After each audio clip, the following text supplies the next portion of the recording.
So yes, I'm going to talk about today some of the things that I've learnt over the past 20 years of, I guess, being dipped like a tea bag into community, one way or another. So I'm going to talk about, and this is by no means exhaustive, these are like the kind of the big whys, basically, of why people belong, the big hows that I've learnt, like how to make people belong more, if that's your goal, and also some of the big whats. What kinds of community are available there to do what jobs?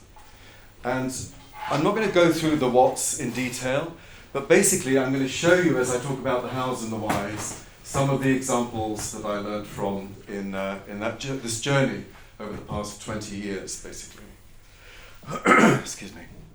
So the journey started for me when I started talking to members of cults. And I did this because back in, this is like 2000, I used to work in a marketing, branding, advertising agency in New York.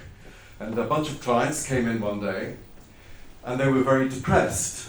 They said to me, marketing is dead, loyalty is over, all products and services are the same, so we can't create loyalty anymore. Basically, our jobs are finished. So very depressed marketers. Then as it happened that night, I went to a focus group of teenagers talking about their favorite brand of sneaker, which happened to be Converse, but it could have been any. And they were talking in almost religious terms about how much they're committed to these sneakers. Now, at the end of the day, sneakers are commodity products. They have the same functionality. They're bits of rubber and plastic. There's really very little difference between them. But you couldn't tell that to the teenagers. They were absolutely committed. And because they were using these almost religious evangelical terms, I thought, well, okay, clearly the marketers this morning were wrong.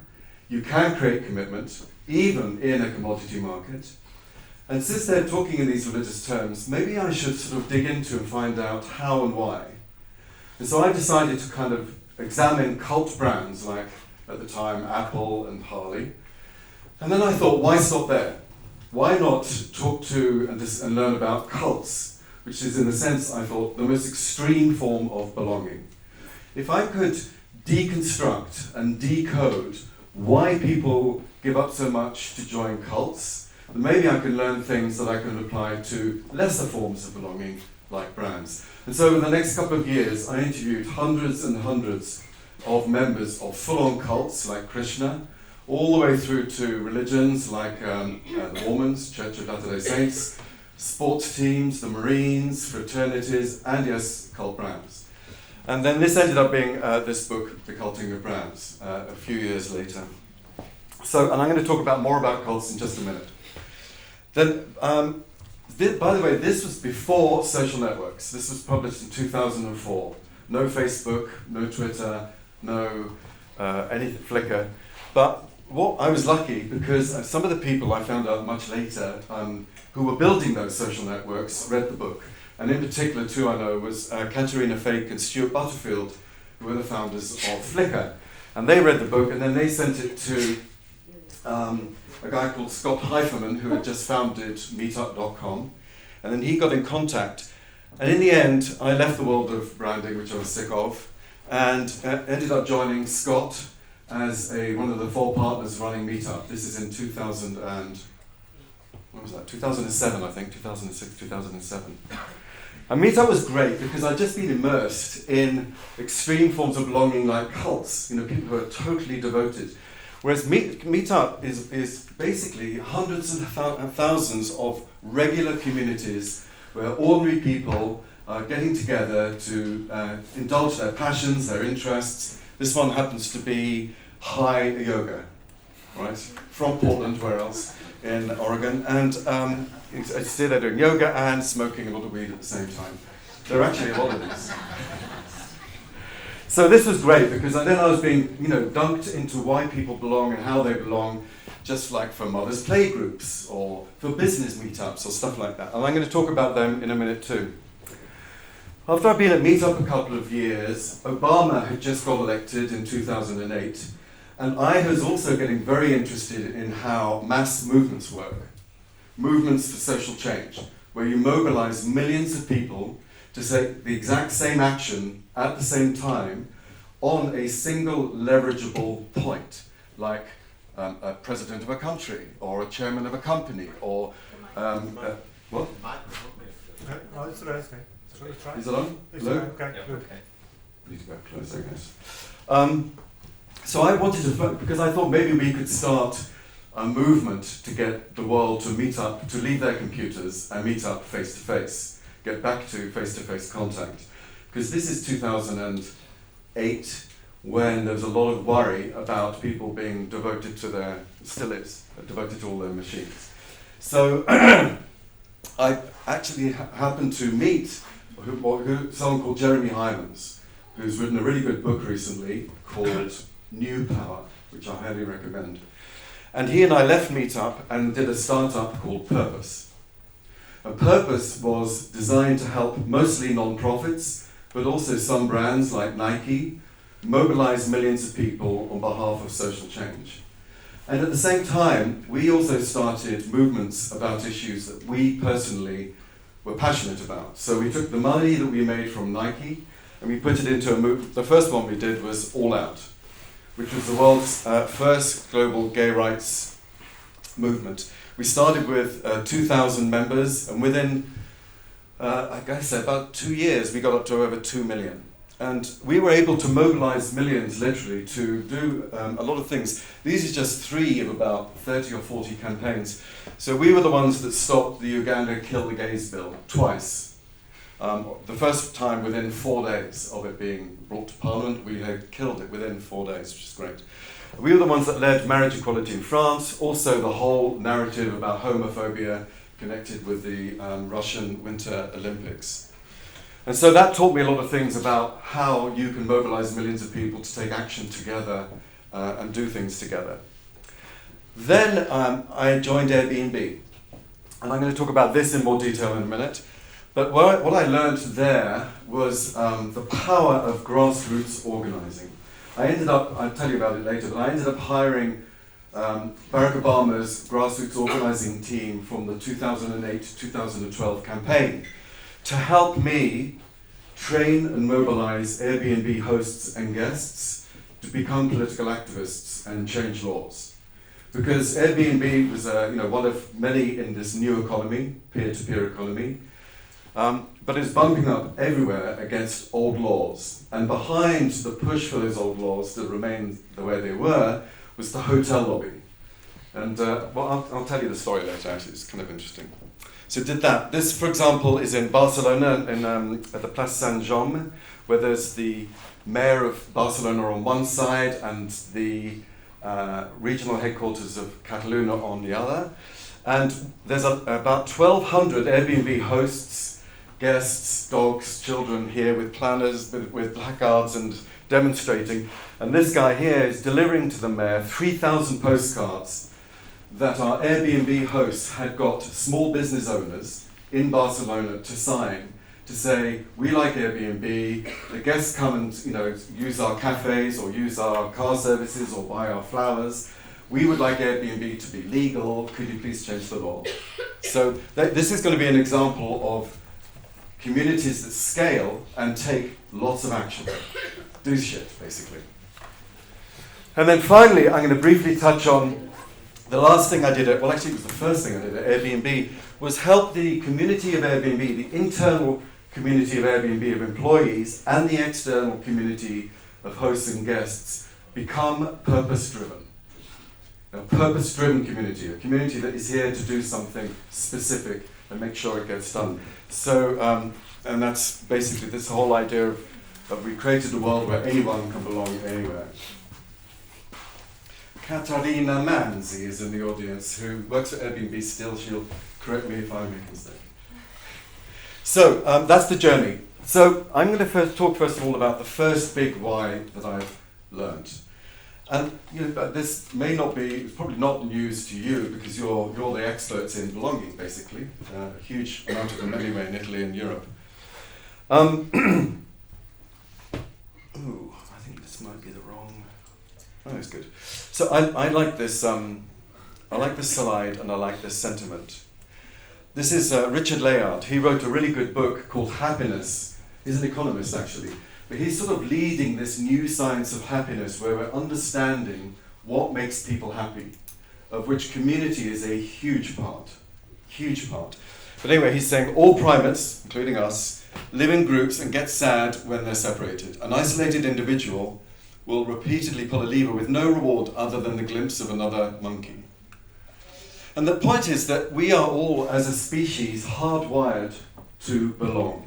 And we're hardwired to belong because if we didn't, we wouldn't survive.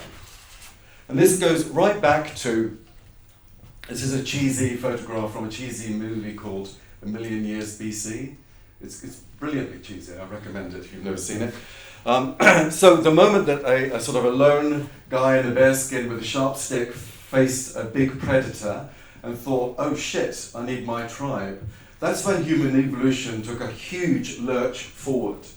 Because it was only the tribe that enabled, at the time, humans to survive as a species. At the time, the natural world would have killed us off if we hadn't been social animals. And it's still true today. This is the amazing thing that I always, amazes me anyway, that you are still more likely to survive as a human being today if you're part of an active, supportive social group. So Yale, about 20 years ago, Yale Medical School did this study, and they found that you are twice as likely to survive a heart attack if you are part of a supportive community than if you're not. So basically, you'll die earlier if you don't belong to a community. That's basically the learning from that. And this is the woman who conducted the study, and she's conducted many others. She's called Lisa Berkman.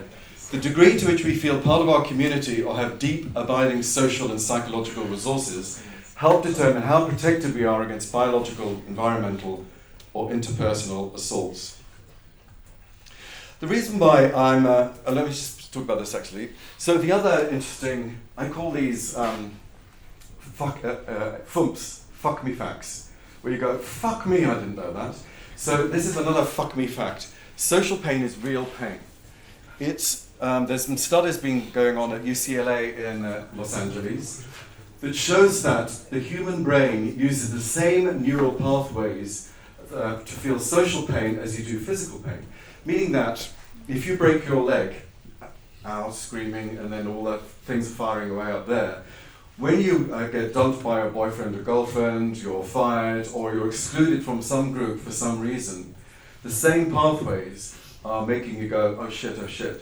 And the reason why, as he says here, is that the neural overlap between social and physical pain is an adaptation. It's an evolutionary adaptation.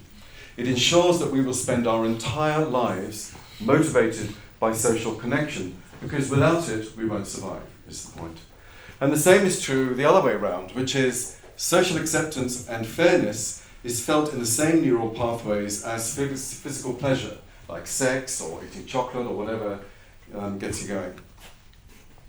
So I think actually, Maslow, fantastic guy, knows way more than me, but I kind of think he got it wrong, actually. Because the hierarchy, belonging is in the wrong place of the hierarchy.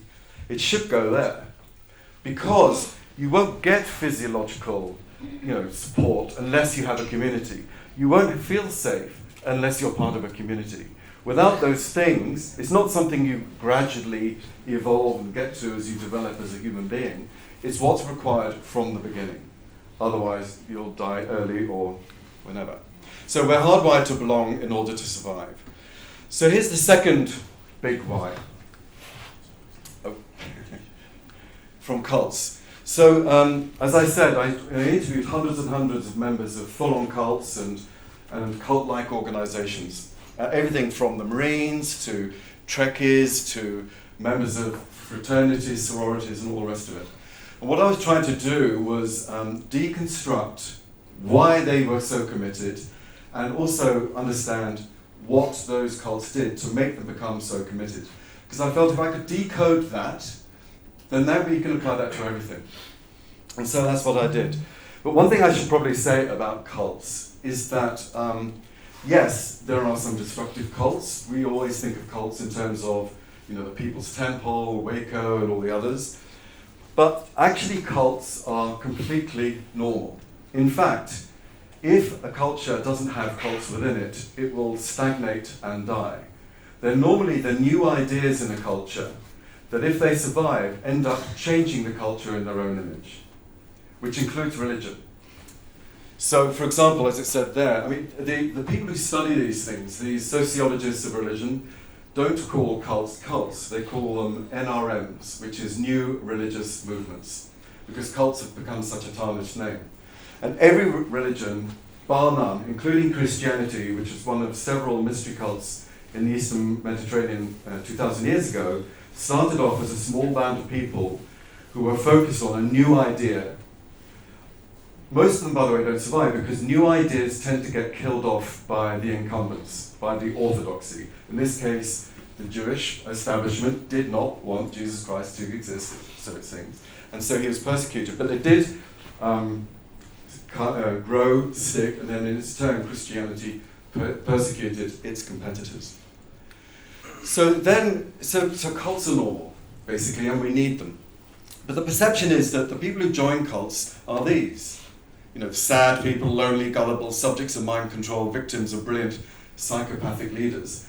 But the truth is the opposite. In fact, the kind of people who join cults are exactly like all of you sitting in this room. I'm making some assumptions here, but they tend to come from stable families, strong social networks. They're not impoverished. They're not mentally unstable. I mean, of course, some are, and you know that's why they'll join, but the majority don't. This is Since my departure from the Moon cult, I've counseled or spoken with more than 1,000 former members of cults of all kinds. These people have come from every sort of background and range in age from 12 to 85. Although some of them clearly had severe emotional backgrounds before becoming involved, the great majority were stable, intelligent, idealistic people who tended to have good educations and come from respectable families. So that's true. It's basically, this room is very representative of the kind of people who join cults. So that begs the question, why? Why do, if cults are normal and the people who join them are normal, why do people give up so much? They often give up their reputation, money, time to join these things. And they do it because of this. It's what I call the great cult paradox. People join cults not to conform, but to become more individual. People join cults not to conform, which is the current perception, but to become more individual. And this is the way it works. As one guy said, X, which is I started investigating this cult, and it ended up being one of the destructive ones, so I hastily backed away. And anyway, but he said, and it was very typical of what most people said to me is, I've joined this place because the individual becomes more himself. It makes you more you. How does that work? So, and by the way, this is, what I'm going to show you here is, I believe, the same for every single community, every single one, right? Just cults are an extreme version of it that make it easier to see. So we all have a self-story, a self-narrative that we tell ourselves all the time, mostly unconsciously, which is, we tell ourselves a story about who we are, what others are like, how the world works, and therefore how one does or does not belong in order to maximize self. So, you know, you could be going through an ordinary day, you go into a bakery to get your croissant, and someone slams the door in your face as they're walking out. And you kind of, unconsciously, you're probably going, why did they do that? I wouldn't do that. What kind of person would do that? Or you're watching a documentary about the Nazis or whatever, or drug cartels, saying, why do people do these things? I couldn't do those things, I'm like this. So you're telling yourself this story all the time, all the time, all the time. So here's an example of one person. This is not the real person. This was a young woman I spoke to in New York. She grew up in a Hasidic Jewish household. But as she said, she felt excommunicated. You know, as a woman, all education is geared towards being a wife and mother. And I felt that was too limiting for me. Ultimately, what happened was that I was excommunicated by a bunch of Hasidic rabbis. Yeah, she said she was excommunicated by a bunch of Hasidic rabbis. So basically, this woman was growing up, and she had two sort of interests: religion and womanhood. You know, who she was. It was her, if you like, identifying traits of who she was. And she felt that she kept bumping up against rejection of those things from this social environment that she was in. And so what she did is she left, she hung around New York, worked. She ended up working in a sort of a new age shop, you know, one of those ones that sells crystals and all that stuff. She started talking to someone who was a Wicca witch and got very interested in it, became very much involved, ended up writing 4 books about it. And Wicca is about womanhood and religion, basically. So the two things that she basically, as she said, finally found her home. She found, like others, like people like her, who celebrated her for the things that she was rather than rejected her for the things that she was. And so she says this is what happened I think next. there's an incredible strength of my own sisterhood. I've seen a lot of women turn down walls that have been in place and really get to know who they are inside. It's a safe place because they're amongst women. So what she was saying basically is that she went into Wicca, she was surrounded by people who, like her, celebrated womanhood and spirituality. And finally she felt she could kind of let her guard down. She could relax. You know, when she was talking, she went like from this to this. That she was amongst people who celebrated her for what she was, not castigated her. Which meant it was a safe space, therefore, to grow and be who she was. And if you think about it, all of us, all of humanity does this all the time, consciously or unconsciously.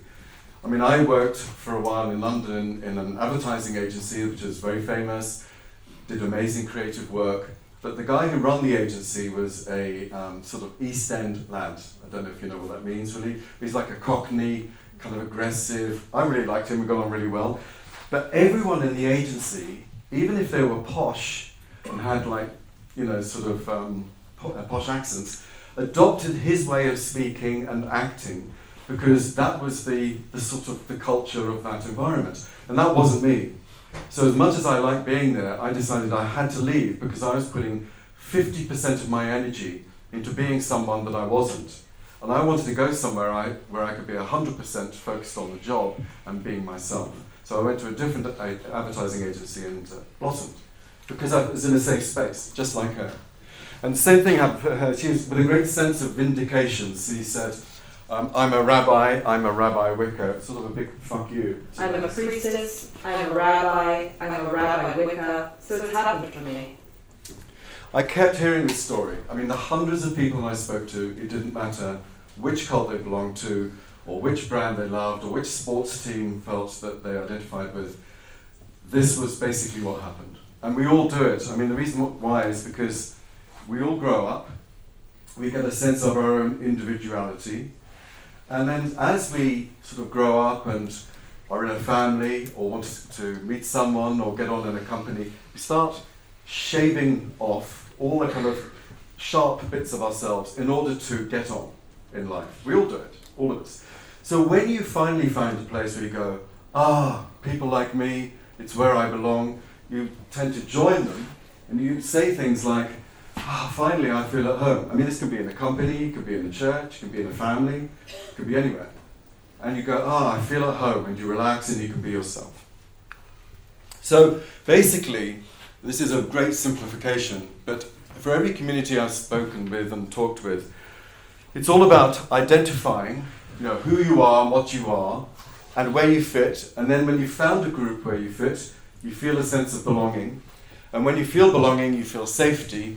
And when you feel safety, it allows you to become yourself. And this plus the whole hardwiring thing are two of the biggest drivers for any form of community. People won't talk about it necessarily. The most you'll hear people say is, this is great, I feel at home, I feel happy here, I can relax, I can be who I am, and that's it. So those are the two big whys that I've learnt. We're hardwired to belong in order to survive. We belong to become ourselves. By the way, this first point, in my book, I spent a whole chapter called Belong, justifying community. So this book was published in 2004 in America. And the reason I had to do that, and remember this is before social networks, is because especially in Anglo-Saxon cultures, not so much here, this is way more evolved, Italy, Spain and Southern European cultures and Asian cultures, But in Anglo-Saxon cultures, there's this whole ridiculously misnamed idea of the cult of the individual. There's a total misinterpretation of Darwin, where people feel like you have to fight your way to the top, and it's the survival of the fittest, they say. In other words, the person who's killed off enough other people for them to succeed. What Darwin was actually saying is, you won't survive unless you're part of a social network or a group. It's a total misunderstanding. So I had to spend a long time in the book just explaining why community is good. And things have changed, I think, since social networks have come and so forth. But honestly, it was like I was a bit of a lone voice in the wilderness at the time, because I had to make the case for community. It sounds bizarre, but I did. And this is a good way of doing it, if you ever need to yourselves.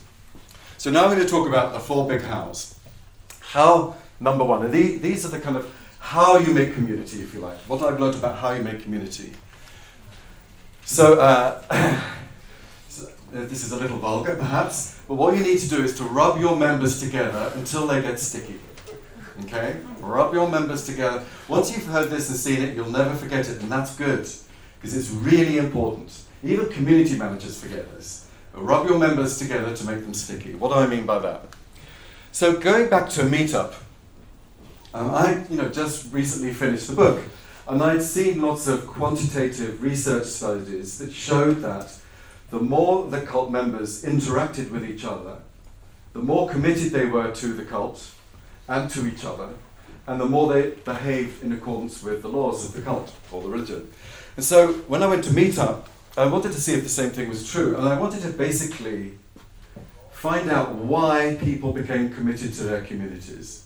Why do people become committed to their communities? So why do people become committed to your community that you manage? What makes them loyal to it? What makes them show up? And what we found was this. There was this big quantitative survey. We found that people become committed to their community if they've attended 4 events or more. 4 events or more. And the reason why is because after attending 4 events, they've gotten to know people within the group and made friends, basically. And so they're going to the meetup not just to smoke weed and do yoga, but also to smoke weed and do yoga with Elijah, with Doris, with whoever they've made friends with. And then we asked them, those people who were very committed to their meetups, we asked them why. And as you can see here, it says, I've made new friends. These are the top 3 reasons. I've made new friends, I feel at home, I feel like I'm among peers. And this is why you need to rub your members together until they get sticky. You need to make sure that there's maximum interaction between your members, because that's where the social glue is made. They're coming not just for the reason that you've established the meetup, the community, but for the other members in the community in general. So the other point I want to make is, and again this seems like a sort of obvious thing to say, but it's not actually, because people always forget. It's all about the people, it's all about the people, it's all about the people, and rubbing them together until they get sticky. It's not about the content. Yes, it is about the content's really important, but I guarantee you it's not the most important thing. It's the reason why they'll get there originally, and the reason why they'll come for many reasons, but ultimately the reason why they'll become committed is because of the other people. So this actually is a photograph of a big event that Airbnb runs every year. It's called One Airbnb, and it's where we fly in every single employee around the world. So, and this is in 2017, January, February 2017.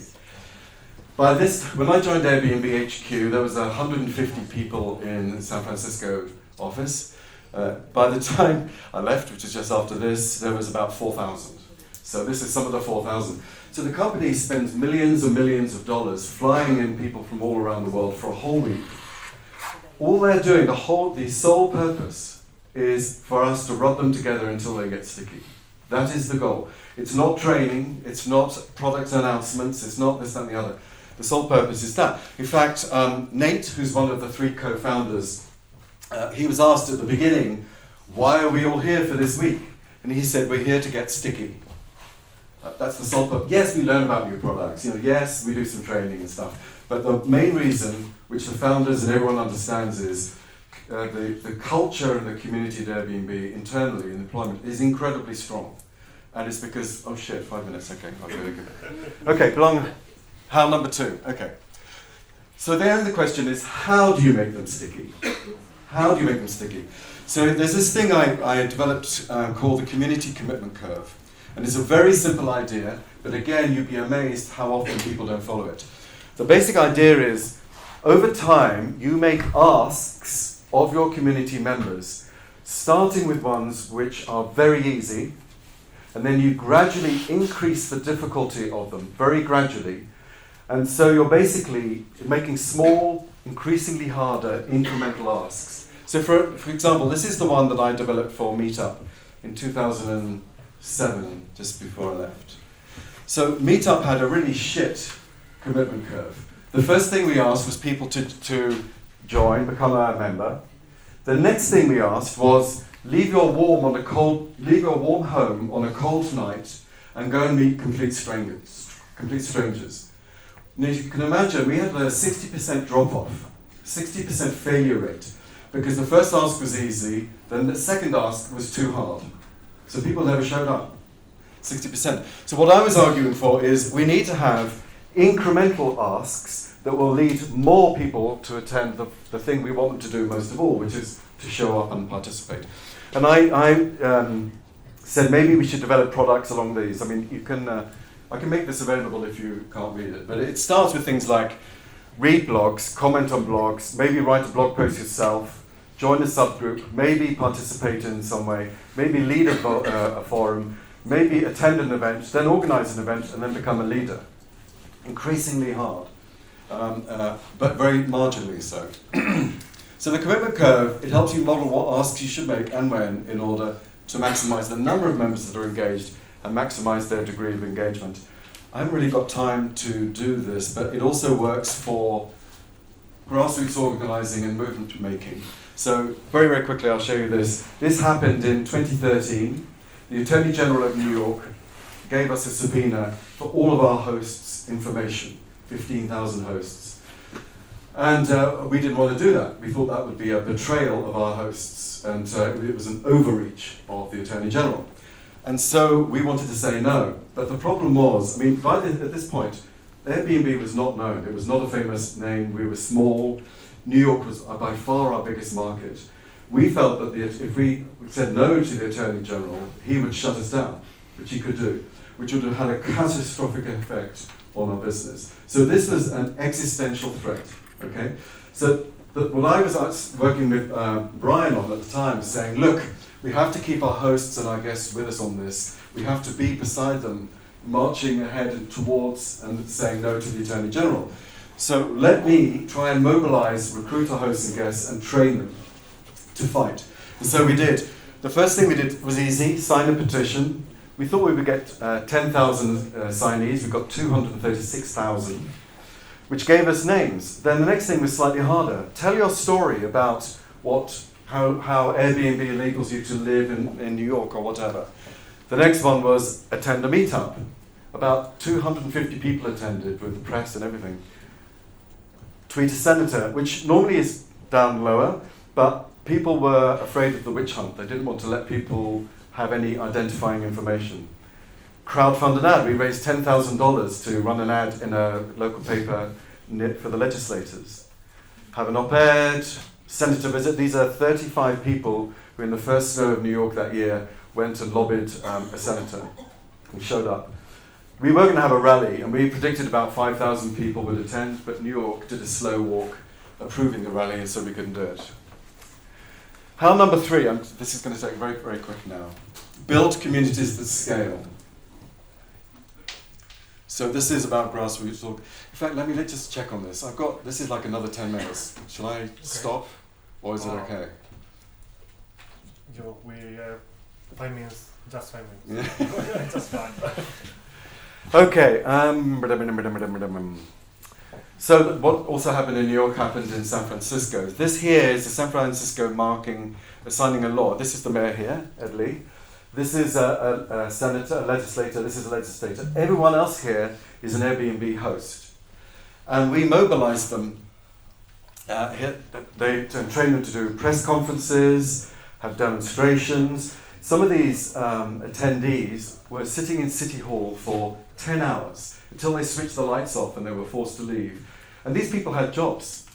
And the reason why I'm showing you this is there is large numbers of people making huge commitment to the group in order to do something. And they're doing it because they feel this sense of community. Even this local journalist said lobbying Airbnb was almost cult-like and much larger grassroots space. And the reason, and how we did this is we called every host and guest in the city. Those are the called attempts. We got through to that number and we converted a large number of them. Let me just show you this in a second. So we started off with 8,000 total hosts and guests, 6,000 people reached, 5,954 became supporters, meaning they took action. To take action, and these are people who are retirees, they've never done a political act in their life apart from voting, and they were showing up to City Hall in demonstrations. What was motivating them to take all that action, to spend all that time? It was all of the things I've been talking about.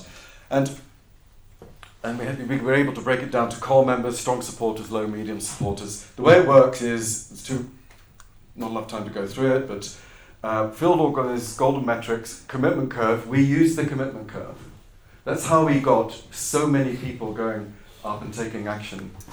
And this is the big point here I want to leave you with. So, communities and community managers are fantastic.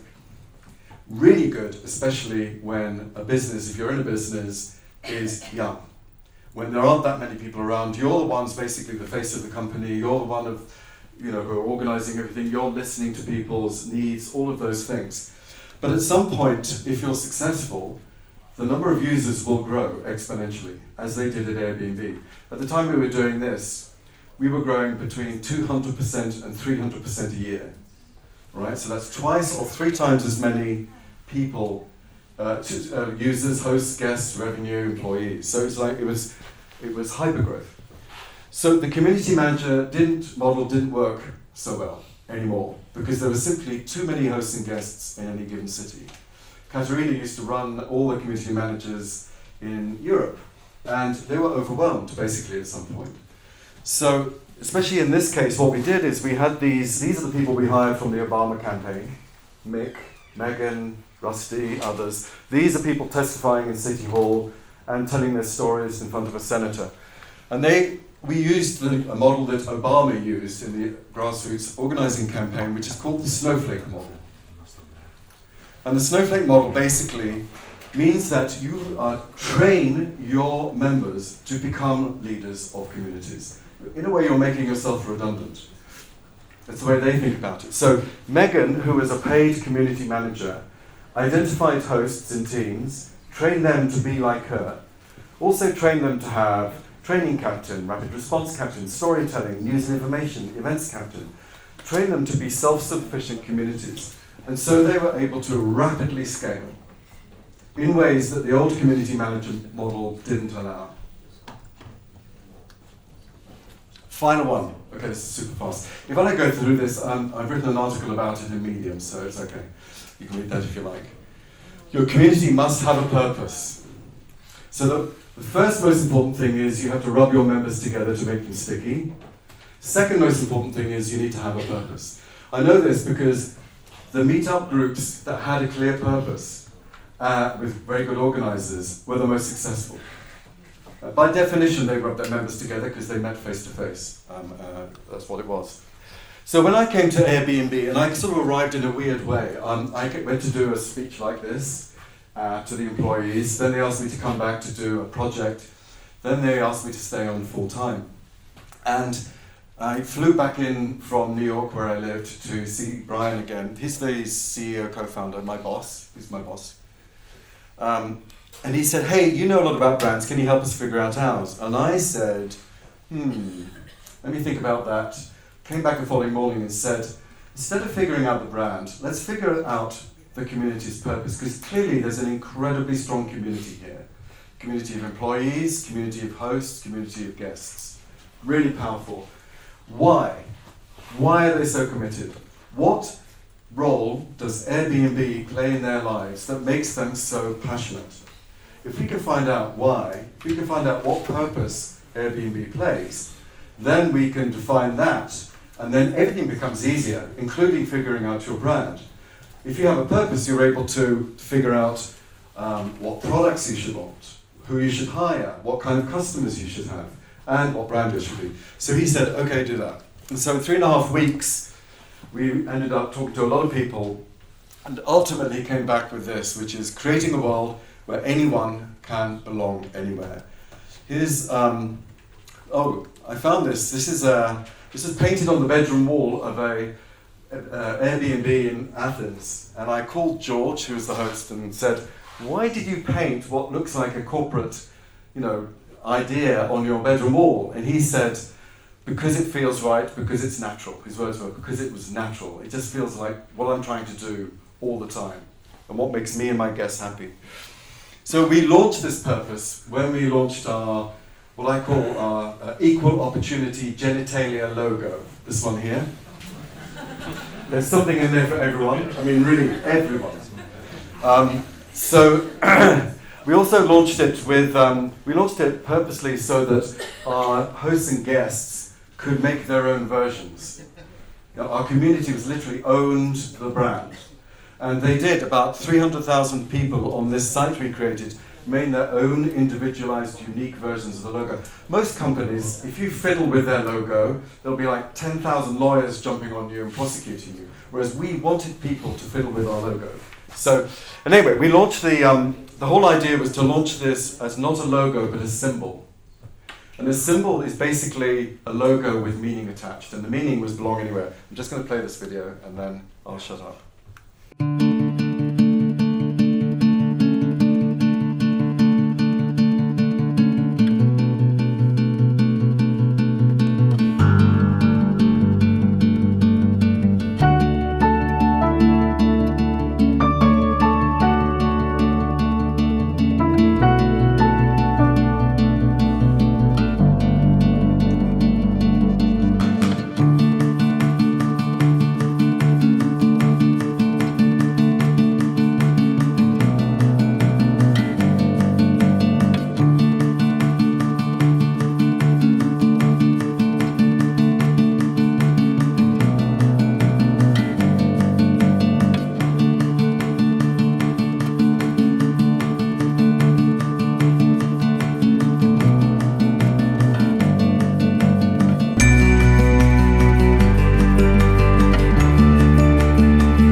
So I'm going to stop now. The rest of this was identified 5 ingredients of a really good purpose for any community, but I've written a whole series about purpose and community in Medium. So if you want to find out what those are, please have a look at that. Thank you very much, and I'm